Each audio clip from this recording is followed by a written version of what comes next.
Thank you, Excellency. I'm Miss Naomie, and I'm one of the content creators here in Rwanda. I think I've also seen you many times. Yes, I'm so happy to be sitting right in front of you and next to the First Lady. My question is, what to get to Zabinari? It goes. And some of us here are making a living through social media. What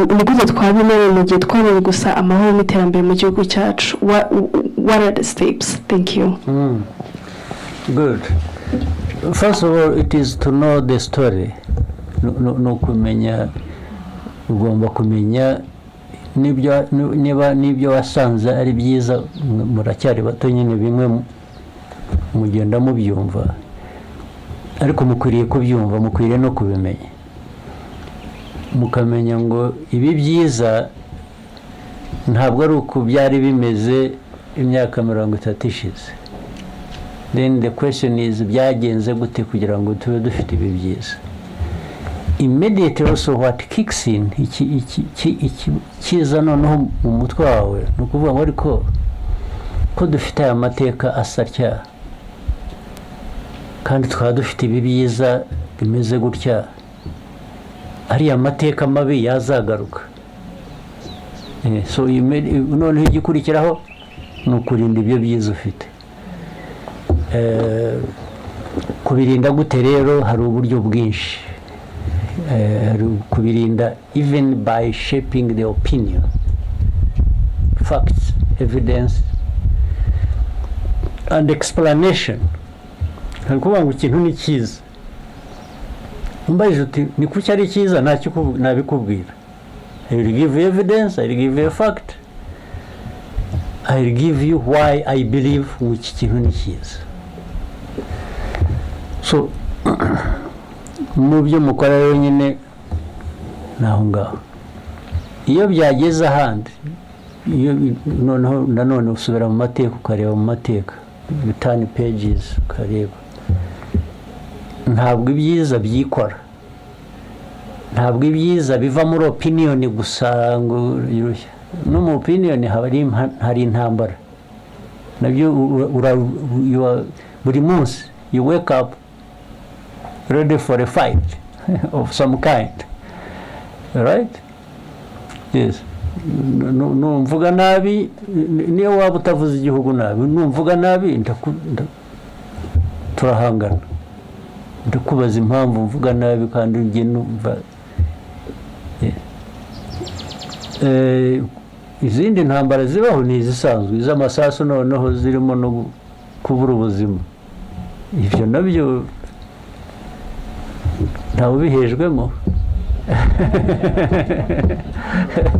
Ibyo nabyo hari ababyitabira baka.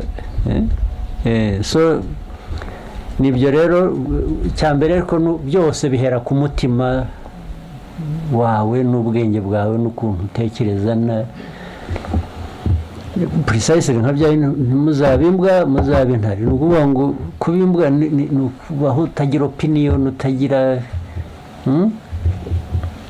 umuntu yagutuka uti amusore akaba ari we apologizing. No, should be the one to apologize, not me. So kubintari vuga ari guhangana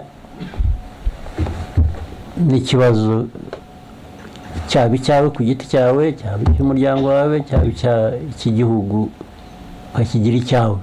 You want to nibura gutanga umusanzu mu kuyikemura. Murakoze cyane, Your Excellency. Turafata the bonus question mwaduhaye. Byukavuba. Yes. Murakoze. Nitwa Kwizera Josue, nkaba ndi umunyeshuri muri Ibara, ariko nanone nkankoresha social media ku izina rya Byukavuba cyasahura cyaryamye. Mu kiganiro cyabahuje n'abanyamakuru muri Byukavuba, I think, cyangwa uracyaryamye. yego. I think I've seen it. I have followed that. Thank you, Mr. President. Ni wowe rero. Yego. I didn't know. Mu kiganiro cyahuje n'abanyamakuru umwaka ushize muri 2023 banza no ku ifoto yawe iri ku ntuzi ukoresha ntabwo ari yawe bwa. Yego. Hariho undi muntu. Yego, nyakubahwa Perezida. Nibyo? Yego. Then I have followed. Thank you. Umunyamakuru wa TV1 KNC yabajije niba abanyarwanda dukeneye kwitegura igihe twaba duteye bitewe n'amagambo ari guturuka hanze, aho uravuga ko ashaka kuzatera u Rwanda. Nyakubahwa Chairman mwamusubije mubwira ko dukwiriye kuryama tugasinzira, tukongera tugasinzira nta kibazo dufite. Mu kumusi twebwe twaragiye nyine nta kibazo dufite turyama tugasinzira, ariko nifuza kubaza urubyiruko rushaka gukomeza kuryama ariko rukaryama hari icyo ruryamanye, ku buryo igihe telefone yazasonera rutazakenera undi muntu ubigisha gukotana. Mwaba muruteganyiriza iki? Murakoze cyane. Byarateganyije, byararangiye.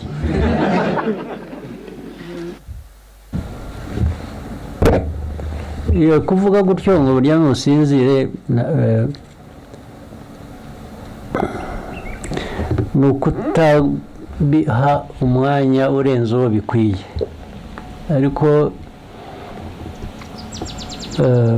naho ubundi uko igihugu cyacu gikora hari abakirinda ku buryo bw'umwuga bw'umwihariko, umutekano birakora, kandi ntabwo ari aba bantu bambaye iriya myenda gusa bijyanye n'umurimo bakora. Buriya ibikorwa bishingira no mu baturage, bakorana n'abaturage hose, ku buryo noneho no mu buryo bundi, ari ubw'ibiza, ari ubw'icyabaye aha, ari impanuka yabaye aha, hari uburyo, hari ubugezweho, hari ubusanzwe, ari wa mutima navugaga, abagomba kubimenya ako kanya barabimenya, bakaba bazi ngo habaye impanuka, habaye iki, nimutabare, nimugire mute. Urumva rero ko bitasigara inyuma no mu buryo noneho bwo guhangana n'abaturuka hanze bashaka guhungabanya umutekano wacu. Abantu ni ukuryama, ariko kandi nyine musigaye mufite na za telefoni rero, hazaho ka alamu kakubwira ngo hari uburyo bwinshi butandukanye abantu bagomba kubimenya.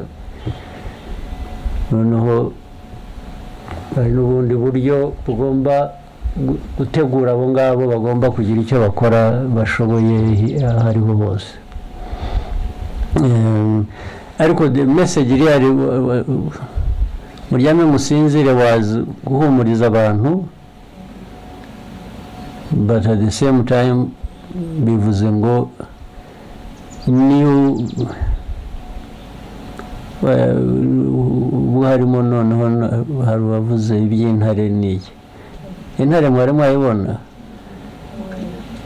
Ariko uzayirebe uhora usanga isa n'isinziriye, ariko burya ntisinziriye. Niyo ukandagiye gusa ukumva irabyuka, ariko ikindi gihe ibisinziriye. Kuruhuka, kuryama rero mugasinzira, n'ubundi mukwiriye kugira ihumure, mukaryama mugasinzira, ariko muri mwe iyo akantu gakomye urakanguka, sibyo? Naho ibi bindi rero bisakuza biriya rwose nabo kandi barabizi. Ni ukuvuga gusa ko abashaka mujya mu makuru mugasubizanya, baratukana bagashaka kubasubiza, nawe ukandura nkabo, so urabihorera. Ariko iyo byarenze umurongo barabizi. ikibabaho. Murakoze cyane. Thank you very much, Your Excellency, for the inspiring words. I believe that this place and the tour that we did was very inspirational for us. Maybe we will not fight the same kind of fight that you did 30 years ago, but we have a very important fight to do as well, Sure. which is information online and using social media for the right reasons. So thank you very much, Your Excellency, and good luck on the campaign today. Thank you. Actually, you are lucky. You have the information fight available for you, but you can even join the other ones. So for you, you have. For me, it was only one option. That was just the information one I didn't have. Yes. But for you, you are lucky. But just know that the possibilities are limitless. That's the most important thing. And this is your country, it is yourselves, it's there shouldn't be anything that should deprive you what you want to have or want to be or want to. Just, it starts from within you.